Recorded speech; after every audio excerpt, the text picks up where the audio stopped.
महाभारत युद्ध में जिस ओर भगवान श्री कृष्ण स्वयं थे, वो पांडवों का पक्ष था, जो सदैव धर्म का अनुसरण करने वाले थे। दूसरी ओर कौरव थे, जो बुराइयों में लिप्त रहे, और उनकी ओर से पृथ्वी के बड़े बड़े महारथी और राक्षस लड़े। हालांकि इस युद्ध से पहले कौरवों ने दुर्योधन को द्वारका भेजकर श्रीकृष्ण बलराम से मदद मांगी थी। श्रीकृष्ण ने उसे सैन्य मदद दी भी और एक पक्ष भी चुन लिया, मगर उनके बड़े भाई बलराम ने इस महायुद्ध में कोई भूमिका नहीं निभाई। न उन्होंने कौरवों का पक्ष लिया और न ही पांडवों का। अब बहुत से लोगों के मन में यह प्रश्न उठता है कि जब श्रीकृष्ण युद्ध में शामिल हुए तो उनके भाई बलराम ने क्यों भाग नहीं लिया? क्या उनकी कोई मजबूरी थी या कोई और वजह थी? इस सवाल के भी जवाब ग्रंथ में है।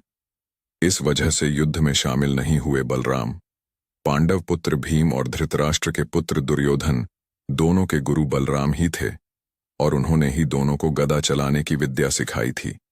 बलराम को कौरव और पांडव दोनों ही बेहद प्रिय थे।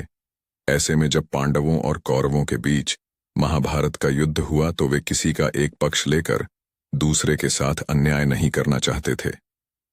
बलराम ने तो श्रीकृष्ण से भी यही कहा था कि उन्हें भी इस युद्ध में हिस्सा नहीं लेना चाहिए, क्योंकि युद्ध में शामिल दोनों ही पक्ष उनके ही संबंधी हैं। बलराम दुर्योधन को पहले ही वचन दे चुके थे कि महाभारत के युद्ध में श्रीकृष्ण और वे स्वयं शस्त्र नहीं उठाएंगे। इसलिए कृष्ण ने भी बलराम के वचन का मान रखा और युद्ध में बिना शस्त्र उठाए लेकिन अर्जुन के सारथी बनकर हिस्सा लिया। एक तरफ जहां महाभारत के युद्ध में छोटे बड़े राज्यों के सैकड़ों राजाओं ने हिस्सा लिया था, कौरवों के साथ कृष्ण की नारायणी सेना सहित 11 अश्वरोहिणी सेना थी, वहीं दूसरी तरफ पांडवों के साथ केवल 8 अश्वरोहिणी सेना थी। बावजूद इसके बलराम ने युद्ध न करने का प्रण लिया और तीर्थ यात्रा पर निकल गए। जब पांडवों के पास पहुंचे, बलराम महाभारत ग्रंथ में एक और घटना का वर्णन मिलता है। इसके मुताबिक युद्ध से पहले एक दिन बलराम पांडवों से मिलने पहुंचे।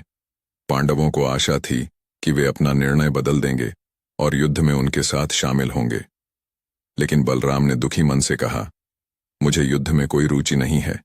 ये लोग आपस में लड़ कर मूर्खता कर रहे हैं। भीम और दुर्योधन दोनों ने ही मेरे शिष्य हैं। जिस तरफ कृष्ण हैं, उनके विपक्ष में मैं कैसे जाऊं? इसलिए मैं युद्ध में भाग नहीं लूंगा।